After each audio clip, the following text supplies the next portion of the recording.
Rules Committee come to order, and thank you very much for joining us today. This afternoon, the committee will consider H.R. 4498, the Helping Angels Lead Our Startups Act.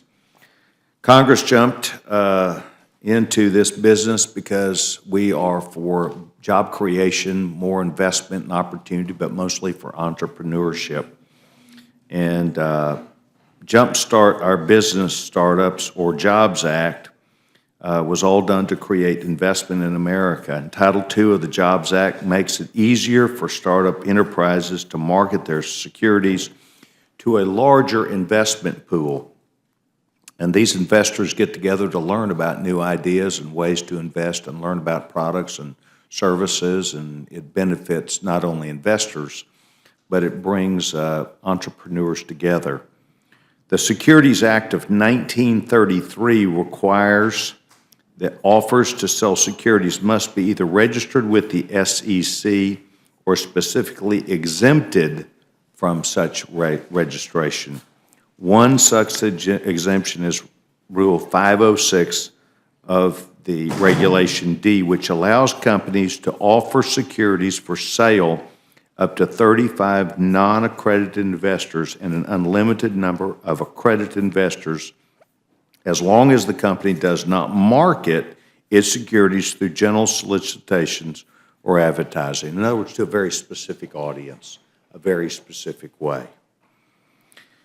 Title II extended this exemption to securities marketed through a general sales solicitation advertising, so long as the issuer takes responsible steps to verify that all purchasers of the securities are accredited investors. In implementation of Title II of the Jobs Act, the SEC classified events held by angel investors as general solicitations, thus requiring entrepreneurs and startups to verify accredited investor status. We believe, and I think Mr. Hurt does, and certainly Chairman Shabbat believes, this is overly burdensome and jeopardizes educational and economic development events like demo days. These are well known within the industry.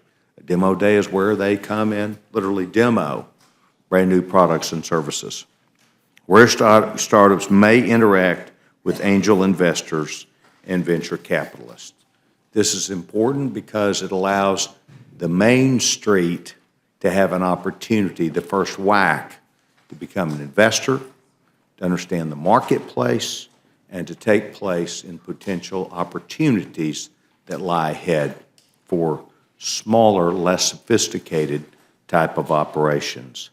H.R. 4498 amends the Securities Acts to define an angel investor group and to clarify the definition of general solicitation to ensure that startup enterprises are able to continue to demo their businesses at certain events where there is no specific investment offering.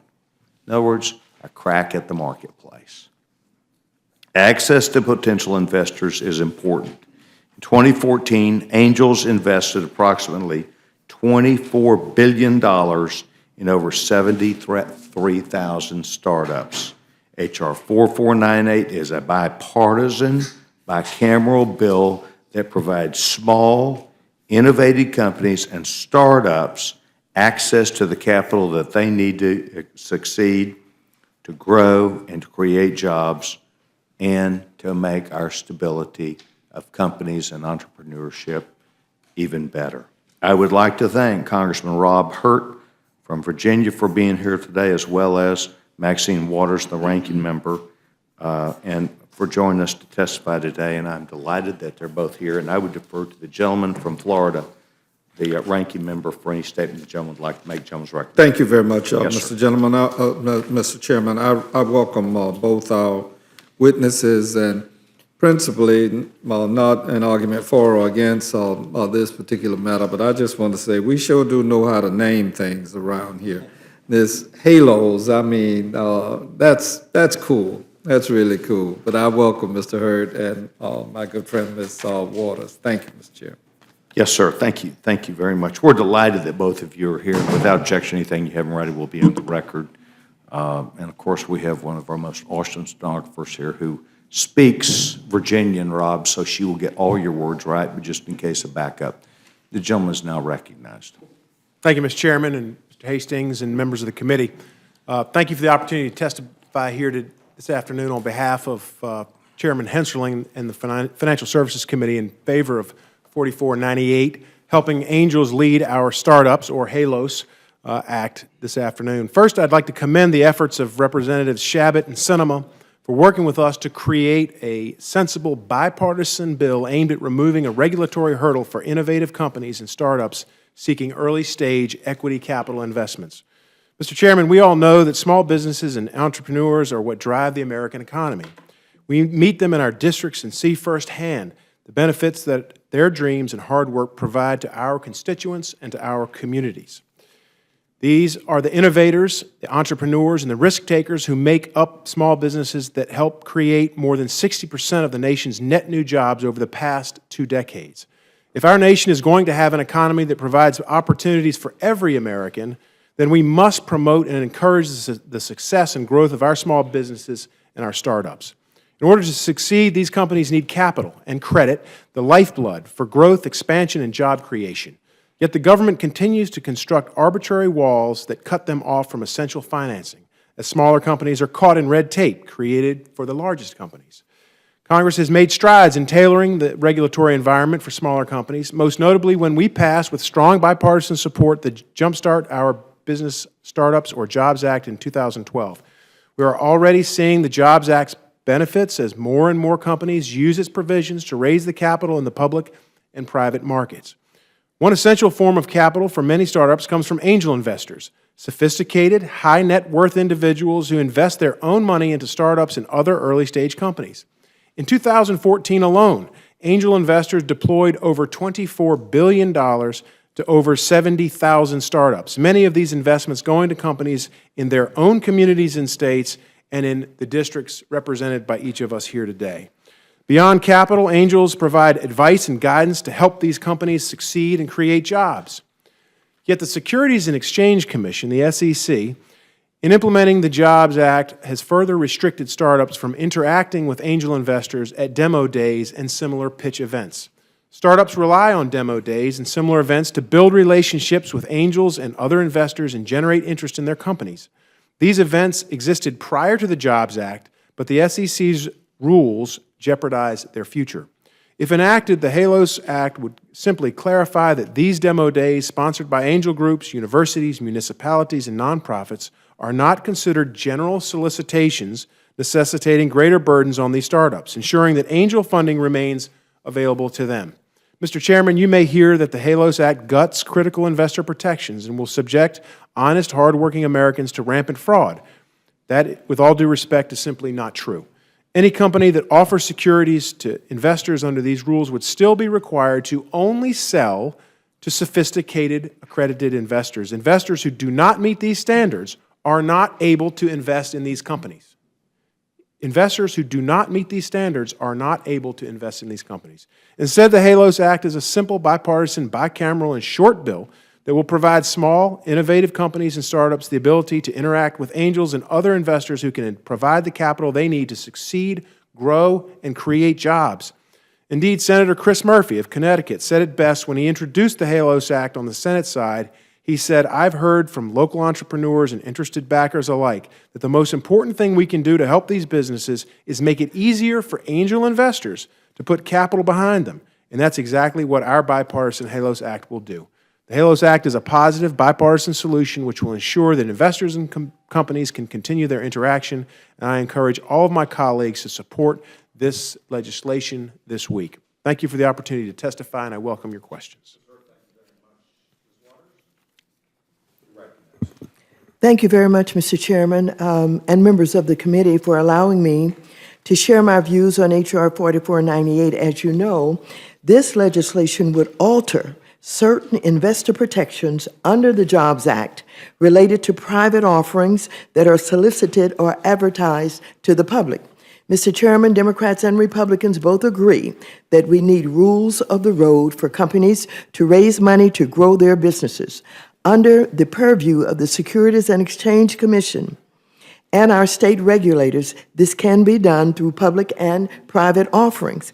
Public offerings provide robust information to investors about the potential risk and rewards of a particular securities purchase.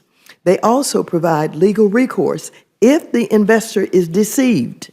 In exchange for accepting this strong regulatory framework, companies using public offerings are permitted to sell their investments to anyone in the general public. Private offerings, on the other hand, offer less information and legal recourse for investors with little or no scrutiny by regulators. In exchange for this limited regulatory framework, companies can only sell their investment to a limited group of individuals called, quote, accredited investors, unquote. Accredited investors are considered more sophisticated and therefore have less need for protection in the marketplace. Under the Jobs Act, I worked with former member of the Financial Services Committee and current Majority Leader Kevin McCarthy to expand the use of private offerings by allowing companies to advertise to and solicit purchasers from the general public. By doing so, we made it easier for companies to connect with accredited investors that may be interested in buying a piece of their company. However, recognizing the need to balance investor protection with this expansion, I offered an amendment requiring companies to take reasonable steps to actually verify the ultimate purchaser was an accredited investor. This amendment was agreed to unanimously to help protect against the then common practice of companies simply relying on a check-the-box self-certification, which allowed unsophisticated and unaccredited investors to purchase illiquid and risky securities that they did not understand. This history is relevant to H.R. 4498, which we have before us today. The legislation would effectively remove the verification requirement when companies publicly advertise to or solicit investors in the context of certain sales events, so long as the events are sponsored by a government entity, a college, a university, a nonprofit organization, an angel investor or venture capital group or a trade association, on and on and on. Unfortunately, this change may open up a broad and harmful loophole in the rules we put in place under the Jobs Act. Under this legislation, a hedge fund could set up an event sponsored by a questionable university, pass out flyers on campus advertising their shares, and sell those shares to anyone who attended the event without taking reasonable steps to verify if they are accredited investors. I think that inviting this type of loophole would be a mistake. And not only is reversing the verification requirement potentially overly overbroad and harmful, it is also unnecessary. The SEC has already provided relief to angel investor groups.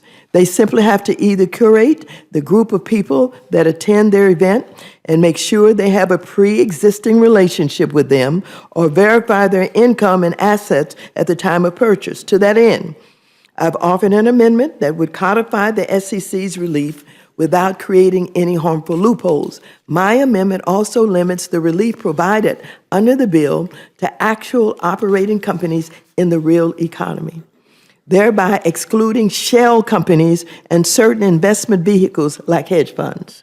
I believe my amendment strikes an appropriate balance between capital formation and investor protection while supporting angel investor groups. For these reasons, I urge the Rules Committee to make my amendment in order. If my amendment is adopted, I would likewise urge my colleagues to support the bill. However, if my amendment is not adopted, I would urge opposition to H.R. 4498.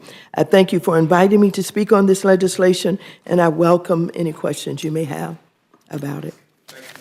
You're welcome. I come from Dallas, Texas, and we are a city full of entrepreneurs and people who like new ideas. Are you really trying to say that you want to be able to make sure that these seminars and demos can take place, but that if you want to purchase it, you have to be a qualified investor?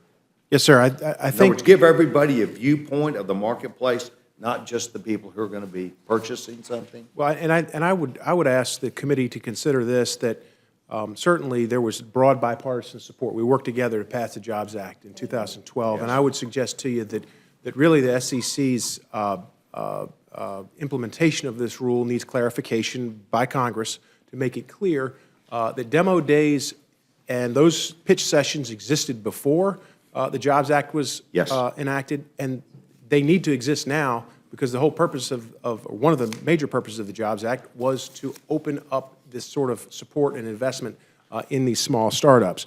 One of the things that the ranking member said that I would take issue with is that somehow our bill would allow or allow these funds to sell securities to anyone.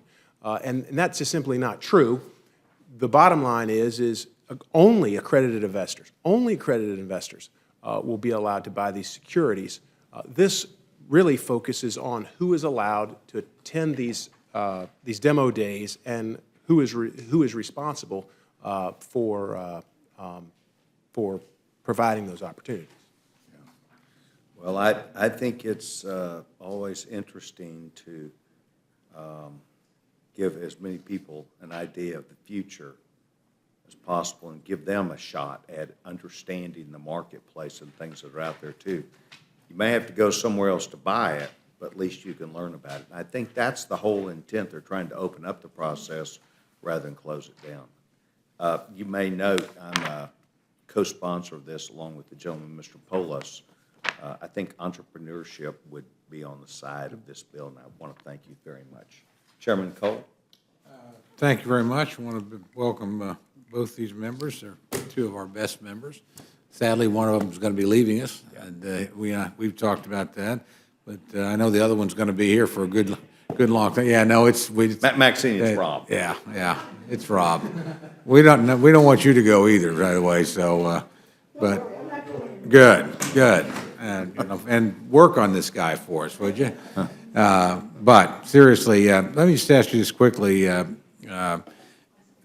What, if any, I'm not trying to start a fight between you, but hopefully exchange. Do you have any objections to the amendment that Ms. Waters has brought before us? Yeah, I believe that the amendment would gut the bill, and it would reverse what I think the entire purpose of the HALOS Act is. So while I'd like to say that it would not and that we could accept it, I would intend to oppose this on the floor. I'd certainly give my friend a chance to respond if she cares to. Well, the administration is concerned that the bill does not properly weigh the need for and the importance of appropriate investor protections. I would further say that Title II of the Jumpstart Our Business Startups, the Jobs Act, requires that issuers selling securities in private markets through general solicitation take reasonable steps, just reasonable steps, to verify that all purchasers are accredited investors. This requirement helps ensure that unsophisticated investors do not make investments when they may not understand the attendant risks. Creating a whole new exemption to this requirement may make it easier for companies to access necessary capital, but providing such an exemption comes at the cost of potentially increasing undue risk for certain investors. This is a reasonable amendment. I support the Jobs Act. I work with them on it. And what I don't want to see a loophole created that will put people at risk. We just say take reasonable steps that they are accredited investors. I think that the bill should be amended and we should go forward with it. Otherwise, I don't think we should, with all the good work that we've done on the Jobs Act, we should just open up this loophole with, college campuses, unaccredited universities, and fly-by-night schools. All of these people can all of a sudden, have these operations and without protecting our investors. It's simple. Thank you. Thank you both, Mr. Chairman. That yield back. Thank you, Chairman. Ms. Slaughter? Thank you, Thank you, Ms. Waters. Thank you, sir. Happy to see all of you on this bright sunny day. It was 39 degrees when I left Rochester this morning and raining. I'm happy to be here. Yes. Okay. All right, let me, this a statement of the administration policy, and I'd like to paraphrase it if I may. It says that additionally, on the bottom side here, that the SEC already has sought to alleviate some of the burden on startups and other small companies by exempting them from the, quote, reasonable steps, unquote, requirement when the companies have a pre-existing substantive relationship with the potential investors or have contacted the potential investors through a personal network before making a general solicitation. The SEC determined that these relationships or communications were a sensible substitute for the reasonable steps otherwise required to assure that all purchasers were accredited investors and did not unreasonably undermine investor protection. The Jobs Act charged the SEC with implementing titles through a robust rulemaking process, and the agency has done so by taking into account both the importance of access to capital for companies as well as the importance of investor protection, both of which are essential for a well-functioning marketplace. Any legislation that seeks to facilitate greater capital formation by clarifying or amending federal securities law should similarly take both of these considerations into account. And they look forward to working with the Congress on the legislation as it moves forward. And I saw your amendment, Ms. Waters. I was pleased that they made that in order. But I think we're treading some dangerous ground here, and I appreciate your concern about that. Thank you very much. I yield back. Yes, ma'am. Thank you very much. The gentleman from Ohio, Mr. Stivers. Thank you, Mr. Chairman. I'll be brief. I don't have much of a voice. I have a couple questions for the gentleman from Virginia. Appreciate his thoughtful approach. And I got here a little late, so some people might have asked these questions. So in the accredited investor, I used to work for an investment firm called the Ohio Company, a small regional broker dealer. And in the accredited investor language, the SEC and the Congress has attempted to use wealth as a proxy for sophistication with investments. And so I want to ask Mr. Hurd, do you know any rich people that aren't sophisticated? What I would say is that investor protection certainly is forefront in the minds of all of us. Certainly, it is one of the three missions of the Securities and Exchange Commission.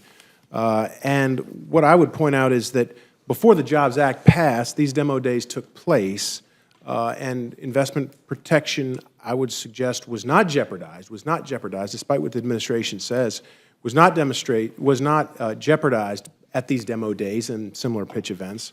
And certainly, the SEC's interpretation of the Jobs Act or misinterpretation needs clarification, simply because if we don't do that, then what we will see is that we won't see these demo days, and it will discourage organizations from having these and offering these, and that would go against the very core of what the Jobs Act was supposed to do.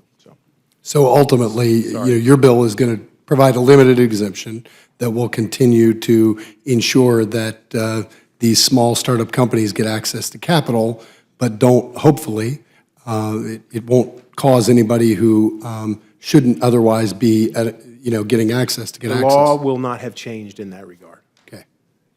That's the whole point. And sadly, the SEC's definition of accredited investor is still a little lacking because wealth is not a good proxy for sophistication.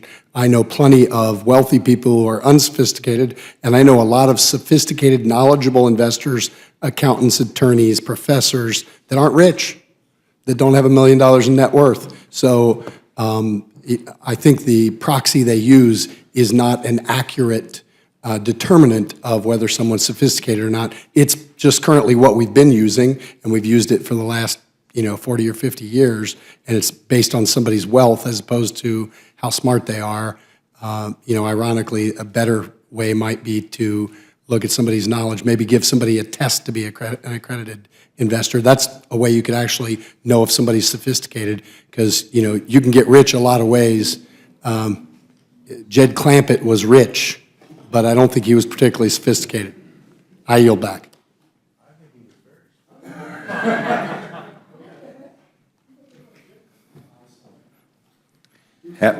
Some of our crowd, you may have to describe who Jeb Clampett is, but that's all right. Rob, have you ever heard of Jeb Clampett?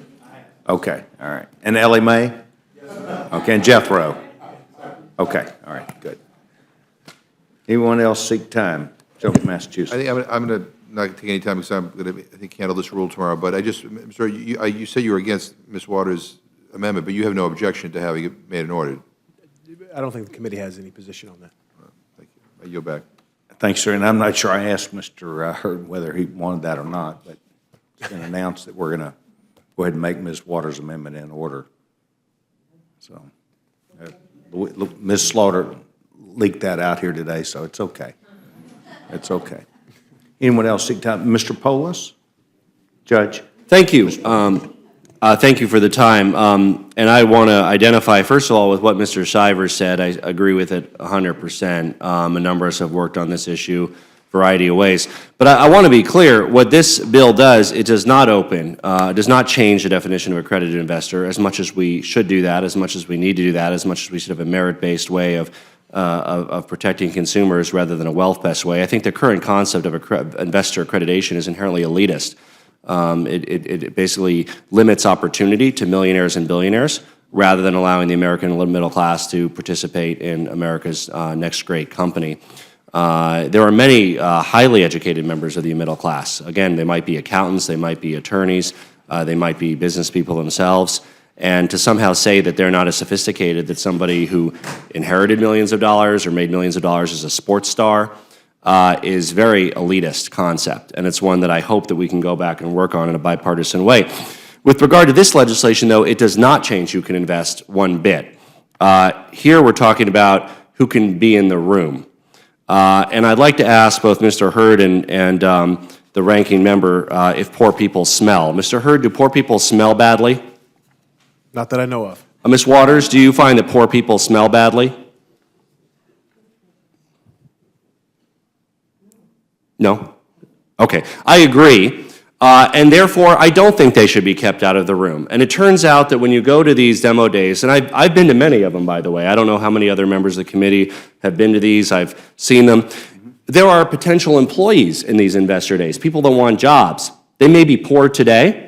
They're not going to invest. They're not eligible to invest. They're not accredited investors, but they're there to network. They're there to be part of this startup ecosystem. They're there to find jobs. There might be potential mentors who themselves might not be worth millions of dollars. But guess what? They have sector knowledge. Maybe it's somebody with a PhD in mathematics who can add value as a board member to this company that's presenting. And they meet them there and they talk to them and they wind up on the board. Or a great programmer who's 21 years old who meets a team there and joins up with them and gets a job.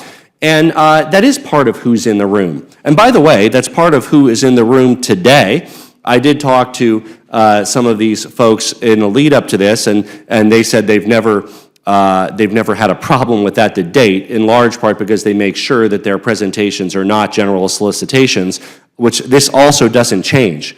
The presentations cannot be solicitations. There's very strict guidance around what actually occurs. No specific information regarding an offering of securities by the issuer's communicated or distributed by or on behalf of the issue other than the very limited 4 categories, which are usually one slide on a deck that says, by the way, we're raising $3.4 million in a Series B. Come talk to us if you're interested. That's basically what it says.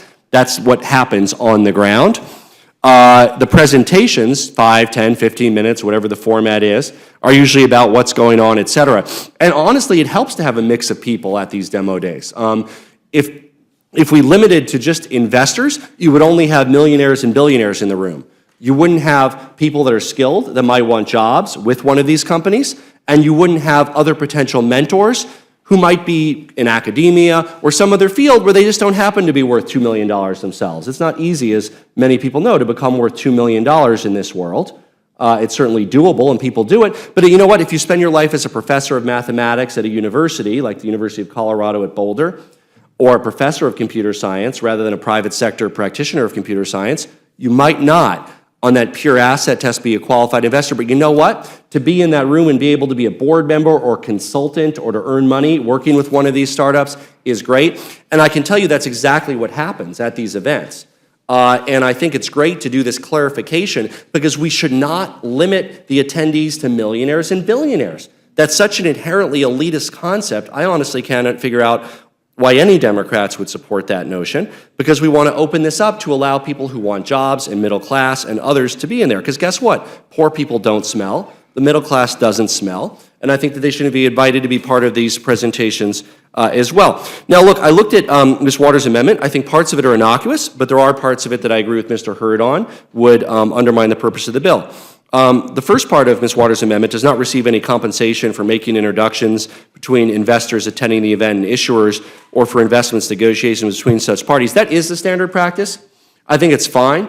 I don't think it causes any problems. As far as I know, I've never heard of any bad actors that do that. I don't think the demo space would have a problem with that. Where we have the problem, which undermines the goal of the bill, is lines 5 through 7, where once again it tries to tie in that limit, where it says where attendance to the event is limited to members of an angel investor group or to accredited investors. So that basically ties it back to that angel investor, accredited investor definition. Theoretically, there could be angel investors who are not accredited. It has an or in there. I'm not sure how they would then be angel investors, because usually you have to be accredited to be able to invest in startups. But it clearly excludes potential employees, interns, young people that are looking for jobs, academia who may not be accredited, people who have skills and knowledge, all those others that I think most demo days feel add value. It would be easy enough if demo days wanted to kick everybody except for the millionaires and billionaires out of the room. They could do that. But they actually find value in having professional expertise and potential employers there at their discretion, by the way. Some only want to have millionaires and billionaires in the room. I don't think that's the best practice, but if they do that, that's fine. But many of them say, look, we want to have some hotshot programmers and potential founders in the room. We want to have some mentors that may not be multimillionaires themselves, but can be on boards and get paid as consultants and add value. And that's great. And the nature of that relationship is not an investor relationship. Remember, this doesn't change one iota who can invest. You have to be a millionaire to invest in these companies. You have to be fully accredited. Separately, I agree with Mr. Stivers. Let's move towards merit-based. That's a much bigger argument. We've made some motions in that direction.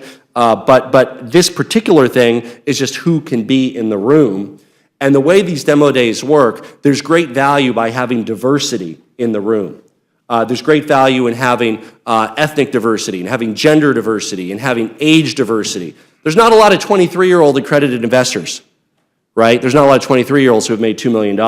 But there's value in having 23-year-olds in that room who might have a great idea about tomorrow's technology. They might be able to network. They might be able to join a company as a co-founder. They might be able to be an employee or consultant. They might be able to make introductions. So there's a lot of great ideas that can come out of these demo days beyond the specific capital piece. So again, this is an issue that is not terribly pressing, because I can tell you most demo days don't make sure that their investors do not have anything that constitutes a general solicitation, and then they do allow anybody and everybody to attend. But it provides a better safe harbor to make sure that demo days that want to open up to non-millionaires and billionaires are able to do so without bringing additional risk on themselves. And that we can share in the great opportunity of tomorrow's startups with a more diverse audience in age and ethnicity and income and race and gender and everything that we value as a country. So I strongly support this bill. I think there's some aspects of Mrs. Waters' amendment that might be able to be addressed in conference or later in the process. I saw a statement of administrative position, which was also nuanced. It said generally supportive things about the concept and mentioned a few areas we can improve. I think certainly enshrining some of the best practices of demo days in a bill and working with, there's by the way, a startup advocacy group called Engine, and without objection, I'd like to submit their letter for the record of support. Without objection.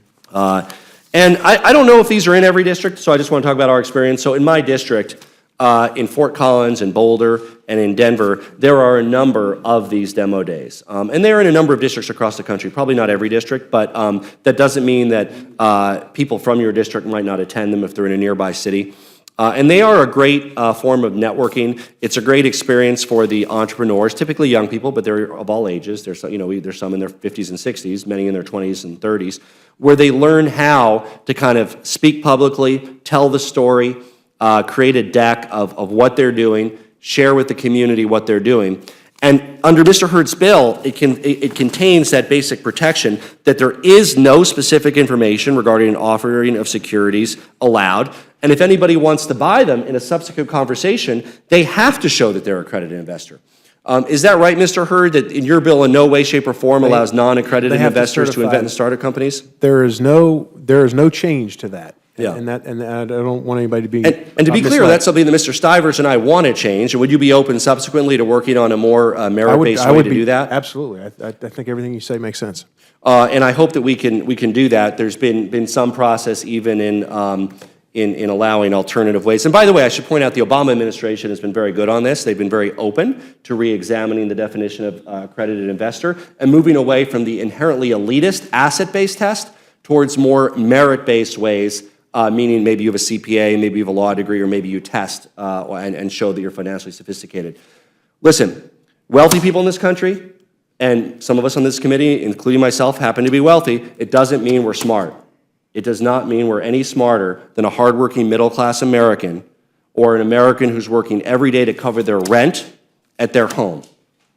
It has a lot to say about the opportunities we've had and the schools and education we've had and the families we've born into. But there are just as many middle-class Americans who are as capable, if not more, of handling their own investments and making informed investment decisions than there are wealthy Americans who don't have any greater degree of sophistication, perhaps because of how they came by their wealth. And there's nothing wrong with being a sports star. There's nothing wrong with being an actor. I happen to have been a business person and entrepreneur, so I do know more about these things. But you know what? If somebody was an actor or a sports star, and you hear about every day actors and sports stars losing tons of money on bad deals, right? And going bankrupt and all that, and it's a shame, but that only proves this point, that just because you made $100 million in a film or on a field does not necessarily mean that you're any more of a sophisticated investor than somebody who got a CPA, worked on accounting for several companies, and might have a much better sense of how to allocate their money. So I hope this is a starting point. I hope for a very strong bipartisan vote of support. I hope that we can get this to President Obama as indicated. It's very consistent with their positions. I think there are some elements of Ms. Waters' amendment which hopefully we can include later on in the process without obviously the component that detracts from it around, limiting it to accredited investors and member of angel investment groups.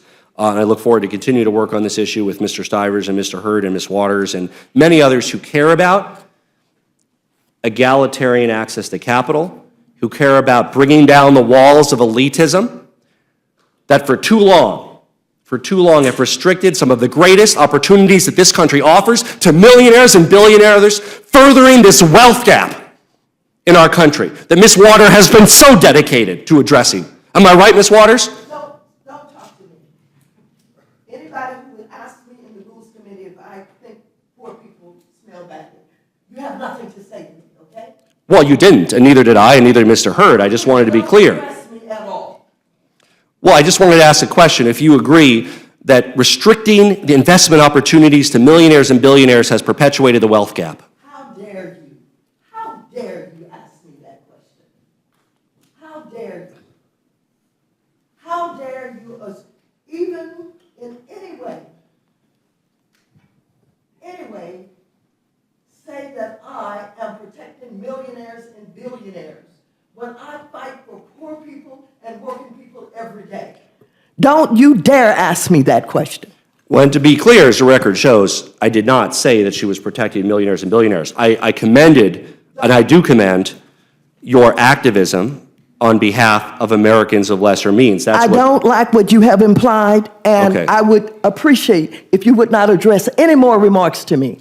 Well, I will address to Mr. Hurd. Do you agree that restricting access to investment opportunities to millionaires and billionaires has perpetuated the wealth gap in this country? Well, I do think this. I think the purpose of the Jobs Act, and there was bipartisan support for the Jobs Act in 2012, the purpose was to try to open up investment to more people, to allow small companies to grow, to succeed, and create more jobs. And I think that's absolutely the purpose of the Jobs Act, and that is the purpose of this amendment, the purpose of this legislation. And I want to be clear that, again, as the record will show, I never would want to insinuate that Ms. Waters does anything other than care deeply about the inequities and the wealth gaps in this country. I mean, to be clear, as does Mr. Hurd, and I certainly join them in that concern.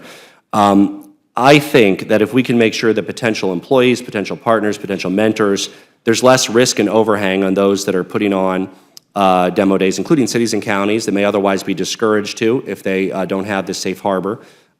We should encourage them to have a more diverse audience and to make sure that those of lesser means are able to be there so that they might find jobs, so they might find board positions, they might find consulting contracts, all those other things, because they still can't invest, and that's not what we're talking about here today. And if we ever do bring that up, as Mr. Stivers indicated, that has to be a very thoughtful process, because you really have to protect consumers around that, and I think we all agree on that general concept. That's why it's not a simple bill that's being debated here today. It would have to be something that was really thoughtful and careful around how the certification process would work.